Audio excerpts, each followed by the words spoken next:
This is a short video about drug rehabs. Are drug rehabs a conspiracy, or are they trying to solve the problem at all?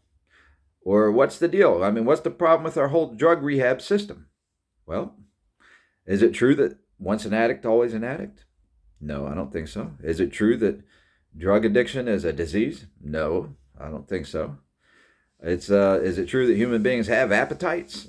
You know, caffeine is a drug. So coffee's a drug.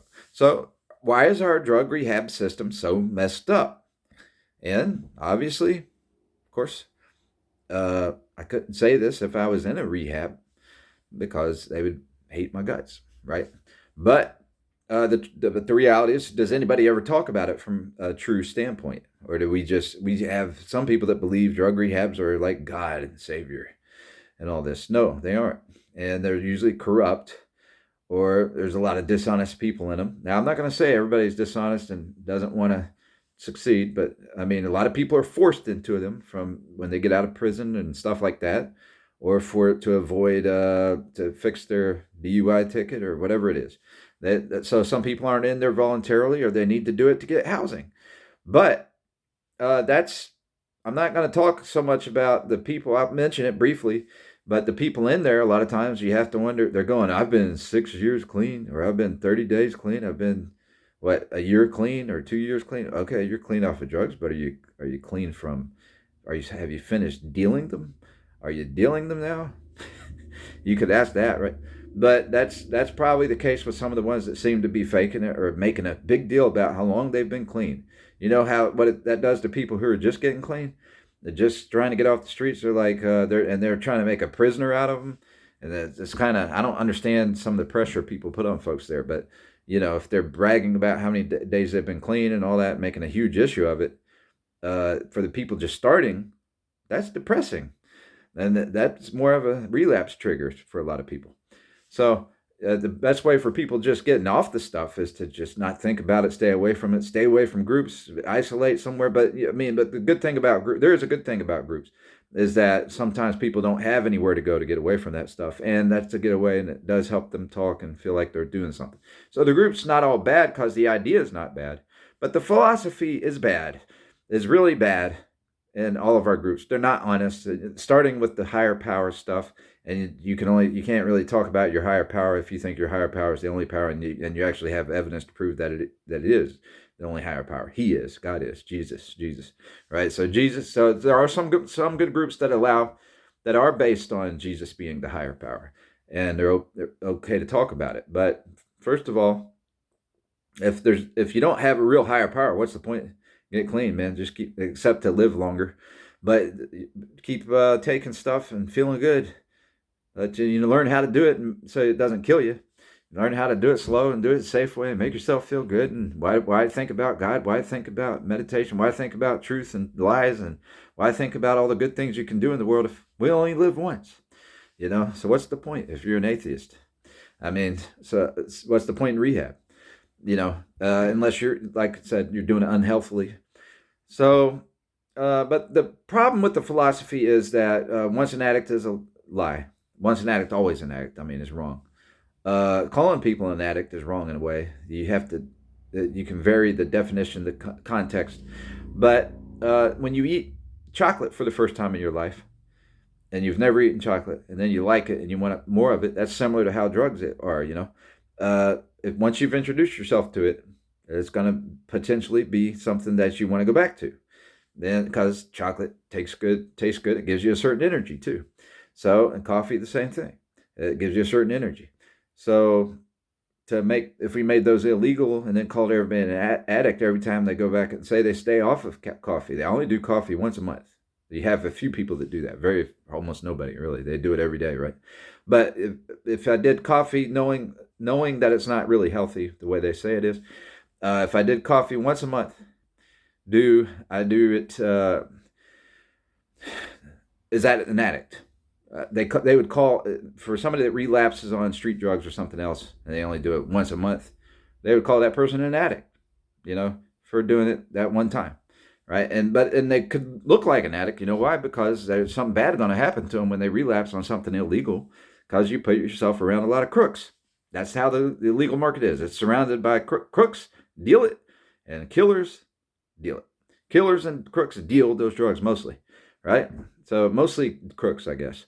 But a lot of crooks will end up killing people. Bullies, gangs, bullies, all kinds of people out there taking chances and have no respect for anything. They end up dealing it, or they're caught in the system sometimes. They got caught under somebody that put them in debt to it. It's a variety of things. Some people got into it just thinking it's no big deal and getting into the money. But so the real issue is that rehabs today are not real rehabs in this sense, that you want a rehab to teach you how to break addiction from medicinal type of stuff. So then they have coffee and cigarettes in rehab. You're not working on addiction if you're still doing coffee, chocolate products, tea, caffeinated tea, and cigarettes, and not coming off of sugar. You need a nutrition program. You need exercise. So the point is, that's real rehab, and fasting maybe even for a few days, and understanding you want to feel healthy and see what it's like to be healthy and really see what the truth is about how medicines affect you. So, and you can rest. You can break the withdrawal. So there's a withdrawal phase, like about 3 days for anything. And they say once an addict, always an addict, but there's a withdrawal phase. It's about 3 days. The worst part of it is. So, I mean, some things linger in different ways. I mean, you still get your mind back more and more and more and more over time, but not if you're doing caffeine. Not all the way. There's stuff. I'm coming off caffeine for a few weeks now, so my mind's still getting better. I'm still getting more clarity on certain things just from staying off caffeine. And I'll say I haven't done anything off the wall, we'll call it that, for 3.5 months or so. But I'm coming at that from a standpoint of thinking that's not a sin, but it's not advantageous to do those things in our society because of the way the rules are. And so I'm not a person who was addicted, but I was a person who would binge, do what you call a binge person, who'd go out periodically, and then I didn't want to touch it again. Frankly, and plus it was hard to do it because you get robbed. You get robbed when you do it. Almost, I mean, you'd have to be, I don't know how, I've never seen where you don't get robbed if you're around that stuff. I haven't seen it myself, unless you're part of the gang or something. So I'm not never been wanted to be part of a gang or anything. So you have the withdrawal symptom. Most people don't know that they can get past 3 hard days, and then why would they want to do it again and have to go through that all over again? They don't. I mean, if they knew that, but they're taught once an addict, always an addict, so they don't get over it.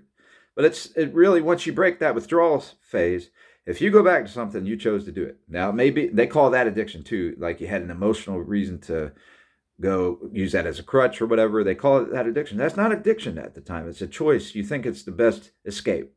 And so you chose to do it, but you've broken the addiction phase. So really, you're an addict up until you get past that 3-day withdrawal addiction part. So, and once you get past that, you're not addicted.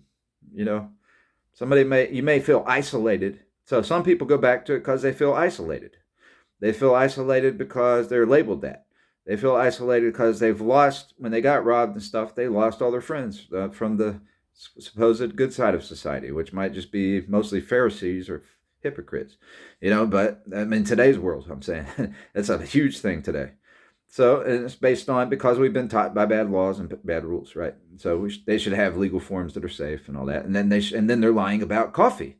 They lie and say coffee's healthy for you. So that's a crime in my view. I think that's a crime. I mean, it's not healthy. It's like any other drug. It can kill you faster than most drugs, right? I won't say most, but it'll kill you faster than anything outside of fentanyl. Or maybe, I guess, well, it'll give you a heart attack. Coffee, just a little too much coffee, but really not too many people do it because they can already, if they do enough and let it feel the symptoms fast and give it time to set in, they're scared to drink any more coffee. They can feel they're getting the shakes, and you don't feel like you're going to have a heart attack or a stroke or something. And so people don't abuse coffee too much because you can feel it killing you as you drink it. So, but it gives you a little boost if you just do a little bit. Tastes good. I mean, it tastes good is the thing, if you mix it right like I do. But, yes, my way is the best. But, and that's whole milk and honey, ideally, right? maybe just what do you call it, half and half cream. And that, but I better not talk about that. I have substitutes though. I'm not going to be tempted to give into coffee after talking that way. I'm going to go for my chicory powder, or my carob powder, which I'm not even doing that. I'm doing that only when I'm going to feel like I might cheat. I'll do it. So I did do 3 days in a row of experimenting. I had no major side effects to that, by the way. But I was a little irritable somehow, with clarity of mind, and I slept well on it. So, but no withdrawals or anything. So that was a new thing for me. But I'm not going to keep doing it because I'm lowering my sugar intake, and I do like those sweet. And I mean sugared, natural sugars like honey, maple syrup, and stevia extract. So I do a lot of stevia. I'm not sure I can't say for sure that's safe to do a lot of it, but it's 0 calories. And it's an herb, and it does have compounds, I think you call it, in it, or antioxidants that fight cancer. So, but they don't know for sure there's no negative side effects. So I'm wanting to break my stevia, cut back on that too. So in order to do that, I can't be doing too many drinks, like sweetening my ginger tea, or having that too much, and or doing the carob or the chicory, which those I like sweetened with stevia and honey, but draws me to make me want more sweeteners, more sugars type stuff, more carbs. And whereas the ginger tea doesn't cause me to do that. So you look at all these things, and you should look at side effects of drugs and side effects of herbs. I would consider those still in the herb category somewhat, and I don't think you should do too many herbs. But why does this matter? Because it helps you know your body, it helps you see what helps and hurts you. And but those are definitely, like, I've had ways when I do diet, we're dealing with addiction when you're dealing with diet. I mean, but when I do diet, I've gone to granola bars and chocolate granola bars, sweetened granola bars, and those kind of things, and but they have sugar added. So I've graduated away from that stuff now, and every now and then there's a pinch of sugar, and no matter what bread you buy. So I'll do a hamburger that has a bun on it. That means there's probably a little sugar in the bread. So I have done that a few times, and that's my only sugar cheat so far, besides stevia, honey, and maple syrup. And I do suggest that honey's cheaper than maple syrup in a sense, because it has more stuff that you need. So why do both? Why waste money on maple syrup? That's a budget issue. I would do both if it's not expensive. But I'd say honey is cheaper. It's expensive, but it's cheaper because it does more stuff. You're doing a bunch of stuff in one. You don't necessarily need the maple syrup as a substitute. So I don't like to do pure sugar cane, because honey's just healthier, and I'm just lowering. I have a chance I may have cancer. I'm not sure yet, whether it's just a fatty cyst or something, or what it is in my skull. So eventually I may wean off all the sugar, but at first I'm still weaning myself off slowly. So I may eventually not do honey or anything, even though it's not as bad. Cancer does like sugar. So potentially, even though honey has stuff in it that can kill cancer, but the cancer will still want to eat it because it does have a natural sugar in it. So it could potentially grow, even though it'll be eating stuff that's killing it at the same time. So the idea is to completely starve a cancer of sugar and let it shrink. If it's benign, particularly, even malignant can shrink that way sometimes, right? So but herbs, I say don't do too many herbs. The healthiest food there is nothing. Fasting the first day or 2 or 3, and starting off a diet, and then you've kicked your sugar habit, and you don't want to mess your diet up. Once you've made it that far, you feel good. You feel a lot better. So those are ways, though, to rehab from drugs, sugar, and everything else. You break your sugar addiction in 2 days of fasting. And so you're getting rest that you didn't, your body's getting tons of rest when you fast. And so that's a big tip. I think that's great for rehab. Now, certain things give you a headache, and you might take a Tylenol even if you're fasting. And that's not ideal. You want to fast off of Tylenol and everything if you can while you're fasting. But if you can do Tylenol to keep you from having a headache, it's because you want to read or something while you're fasting.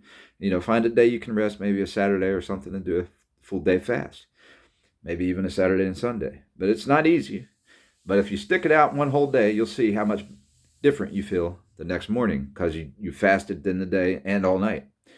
And but it rests your kidneys, it rests your liver, it rests your bladder, it rests a lot of stuff that never gets rest. And so you're getting very good rest and then you realize your mind goes through so many things. You can pray. You have time to pray. You feel like you have time to pray. You're not doing dishes or whatever you're doing. You're not spending money. You're not going out and recovering from the meal that might put you to sleep or whatever, or make you burp for 3 hours, whatever it does. But you're not having to prepare for a meal. You get extra tasks done sometimes, but that's rest. So they want to get picky in the Bible of Pharisees and say, "You're doing tasks while you're fasting." Well, yeah, but I'm resting, and I just have time to do this. I can't focus on prayer right now. If you're wanting to pray, So, but you can fast for diet reasons, not just for prayer. But most of the time I've done it, I've had to do it for dietary reasons. But I do pray. A lot of the times I do pray when I do it, and sometimes I don't as much. Sometimes I've gotten work done while I'm fasting. More work done than I would have if I was chasing 3 meals a day or whatever. So that's how people that's the right way to deal with rehab. And sometimes stay away from people, stay away from everything, stay away from rehabs. But other times, even the what I call bad philosophy rehabs, even those are good to go to. I'm not saying they're all bad, because it's good for somebody who's just getting off, lonely, isolated, younger, especially. They deal with loneliness more than an adult does. We realize when we get my age that it's better to be alone a lot of times. But because how many nice people have I met in my life? 0? No, I'm joking. So, but almost, it seems that way a lot, right? But the nice people I've met, they're my best friends are the ones that are busy taking care of themselves. But they're busy, and you have some stuff you deal with on your own that you want to deal with on your own. I've met some nice people, so I've had to review that real quick. But I've definitely met people I think are nice that I like, and wish we could have been better friends and stuff. But I couldn't, partly because of other people who, I had cars stolen, stuff like that, and so I couldn't be friends with some of the nice people that I knew were nice people to be with. Right? I couldn't visit them. I couldn't do those kind of things, and I was embarrassed about my situation too. So that. And and plus I wanted to figure out how to beat my situations on my own. So I have met nice people in this world. I'll reiterate that. But if I had to look real quick, I'd say there's almost 0. You learn, and at your age, my age, you learn at times. It doesn't last forever. You have your quiet time and downtime, and then you're re-empowered to go be able to be a giver rather than a desperate. So I'm not a guy that's ever given in to asking for money and stuff, hardly. So if the 1 or 2 people that I did do that to, they might say, yes, he did. Well, you're about the only one I ever asked. But yeah, I'm not a person to give in to that. I'll just wait and tough it out, if I'm that desperate. But the point is, you want it when you're not desperate, depending on your character. I want to be friends and hang with people and stuff when I'm not desperate, in a desperate situation, financially or whatever. Recovering. So that's what people go through with the rehabs, and that's when you can look at recovery, the word recovery, in a whole different way, because really most people are not recovering so long from drugs. They're recovering from the money they lost and the items they lost, the housing they lost when they were doing the drugs, and usually that's from either swindling or theft, overcharging, or something else, because drugs don't, well, unless you're buying medicine from scientists, drugs aren't that expensive. They shouldn't be. Well, some would say maybe they should be, so people can't afford to use the drugs. But they're not that expensive. You can overdose on just pretty cheap, if it wasn't a thief market, right? And so, but I'm not going to get into qualifying whether it should be legal or not. If they can overdose that easy, why should it be legal? Well, because you would have safer forms where people don't overdose easy. But so anyway, and then you don't have it in their faces either. It's in adults' places to get it, and you don't have people coming at you offering drugs when they want money. Then you would know how to deal with addicts who are trying to bum off of other addicts. Right, you'd know how to deal with that. You wouldn't. That would be unacceptable. And now it's hidden because the addicts, they're bumming off other addicts, are posing as dealers in a way. They do all that, and they're the ones out there probably doing most of the promoting and having it in people's faces. They do that. So they're addict dealers, is what they are, and they may be the worst kind of dealers, right? So and they're getting a second hand and all that kind of stuff. It's a sucky world. It's terrible. It's a terrible atmosphere. I can't think of anything worse, more miserable than that system. And the thing is, and it comes at people when they don't even want it, when they want to break, when they don't want to be bothered, and it's people just want to steal from somebody because they know they have been isolated into or stereotyped, right? So you fix rehabs by, you can have rehabs where you have coffee and cigarettes, but you got to tell the truth. You need to start telling the truth. You need to start telling the truth and say, this is a rehab to keep people off of illegal drugs from the street, keep them away from getting poisoned. And we allow coffee, caffeine, and cigarettes here, or just the coffee, whatever, nicotine. So they might even allow drinking if that's not the one that causes you a problem. There's a few that would do that, though. But, I mean, you could have groups like that. That would be a legitimate group, okay? That might become drinking buddies if you had that kind of group. Maybe they could become drinking buddies. And a drug rehab group that keeps them off of illegal drugs. But I would suggest if they do that to do, grape juice wine or something. But, a lot of Christian people would be offended by that. But I'm talking to people who deal with that stuff or think they can handle it well and don't have the same beliefs as me. I do believe in abstinence from all of it. And that's my goal. That's my personal goal. I don't believe it's a sin to do this stuff. I don't believe that. So I don't, and the Bible doesn't really indicate it's a sin to medicate yourself if you're doing it properly. But I do warn against it. It will change your body's metabolism. Even, I don't know how much wine does. It may not do as bad as beer, but a little wine, I don't prefer it as a habit with me. I'd prefer to try to stay clean off all that because I just want my mind to be as clear as possible, memory, no change in metabolism, no recovery time, even if it's just a little wine. I don't, even coffee the same way. I'm trying to stay off it all.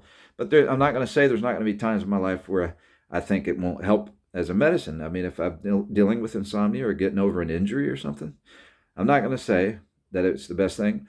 But for me, I may not do it just because I don't want other people to be offended the way Paul teaches, so I can have a bigger audience listening to me talk about we might die tomorrow and we need to choose God's heaven today. I want more people to hear that. And Paul basically, his description says, if you want to be more effective, not to do it. So, but for me to say I can just be disciplined and say I'd never do it when I know I know about medicines, I know about nutrition.